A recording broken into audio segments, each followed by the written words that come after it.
Marriage is considered sacred in all societies. No stones are left unturned, and a man and a woman join together in holy matrimony.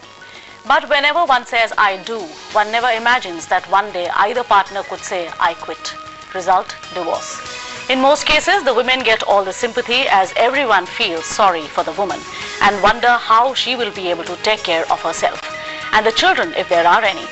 Does anyone ever wonder that what the man goes through? He may not be the bad guy in all such cases. He could be as scarred and as scathed in the process. Welcome to Gender Discourse. I'm Lottie Alaric. Today we are going to talk about the impact of divorce on men.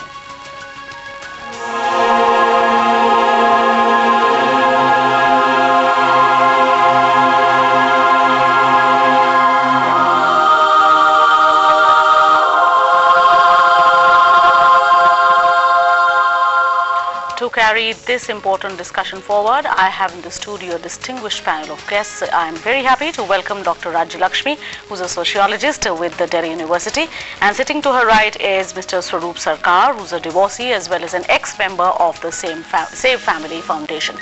And to my left is Dr. Nimesh Desai, who's the head of the psychiatry department at the Institute of Human Behavior and Allied Sciences. So I take this opportunity of welcoming all of you to the show.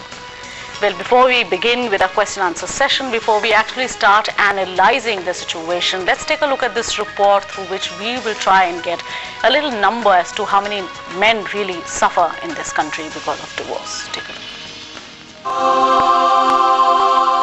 In India, marriage is observed as a sacred institution and divorce a taboo, which is why for dealing with divorce, one needs a lot of emotional stability and endurance on the part of both the spouses.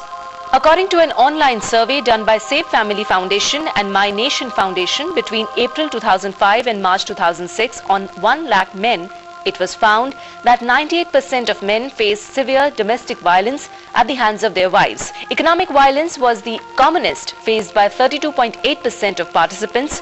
Physical violence was the closest second at 25.2%. Emotional violence followed suit at 22.2%, while sexual violence contended fourth with 17.7%. Verbal abuse was a problem faced by all men in these categories.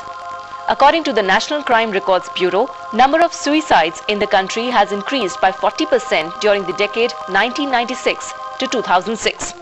While 26.1% of the total number of suicides is attributed to domestic violence, 16.6% of the suicides are due to causes unknown. Taking these percentages into account, a close to 12,000 married men committed suicide in 1996, close to 17,000 married men committed suicide in 2006, and about 14,260 married men on an average commit suicide due to domestic violence every year.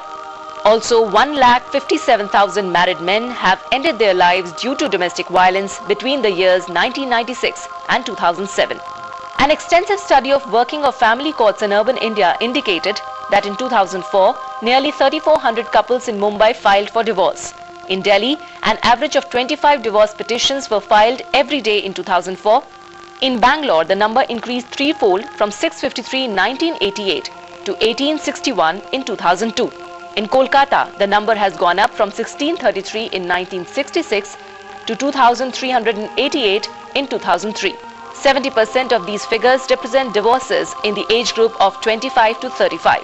Various possible reasons why men choose to divorce women are lack of commitment towards their marriage and spouse, lack of communication between the two, due to feeling of abandonment by their spouses, emotional abuse, infidelity, inability to manage conflict, irreconcilable differences, financial problems, differences in personal and career goals, sexual incompatibility, and invasion of personal space. Marriage and divorce laws in our country belong to an era that has long lapsed. But the laws have neither kept pace nor do they take into account the altered socio-economic realities of contemporary India. Perhaps it is time to introduce the much-awaited change. With Bureau Inputs, this is Shalini Verma for Lok Sabha Television. Well, that was quite a startling report by Shalini Verma, as you all just saw and heard, and the divorce only seems to be rising. The trend only seems to be rising. Well, people, if you do have something to say on the subject, you can be a part of the show. All you have to do is dial this number. Our toll-free line is open, and the number is 1800115313. That is 1800115313. So, starting with you, Rajya Lakshmi, as you are a sociologist. Now, in a country where the big fat Indian wedding is talked about in the whole world, in a place like that, when the number of divorces that we see today, what does it really say about the nation as a whole? Look, right from the beginning, we have been seeing marriage as an institution which is very sacred and very important. Now, though the times have changed, the demands on individual has changed, but the institution as an institution remains very, very important. Why? Because an individual becomes a part of the society as a member of the society only when he passes through or when he's a part of this institution. Right. So when any problem comes in this institution, then it has an impact both on men and women, and as a result, of course, the marriage breaks. And breaking of a marriage has an equal impact on both. In a society which is changing, the demands of the marriage are also changing a lot. Like on the individuals, the kind of expectations which each one of them is developing is also changing.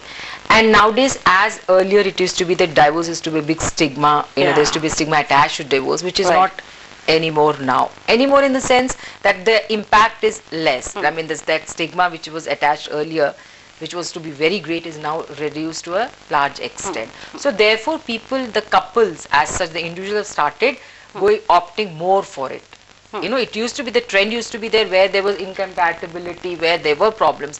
But at least in the earlier days, people used to actually work for a building up of the marriage. But now people are not doing that. Why? Because there is not much kind of a social pressure attached to it.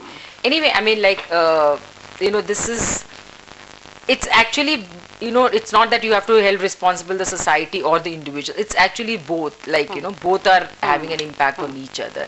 So therefore, we have to really now look at what are the expectations, how should they deal with those expectations. We will come back to that, right, Lakshmi? We will. Let me come here to Swaroop. Now, Swaroop, at the time that you married, I'm sure you must have never thought in your wildest dreams that one day the marriage will break. So, I mean, till today, have you been able to cope with that, honestly? See, honestly speaking, as ma'am says, divorce is a part of things in every civilized society, bad or good, whatever is there. The problem in India, as a husband, what we face, normally Indian husband does not share our problem to any friends or close relatives, or there is no social welfare organizations who try to understand or provide some supports to those facing it. Frankly speaking, when a marriage gets disputed, the process of divorce, that is very, very dangerous for a man. That's right. You forget about get the divorce. Though in the law it is written within 2 years, but we have seen 15 years, 17 years. Okay, I am lucky that my ex is understandable and we had a smooth divorce. But in a lot of cases,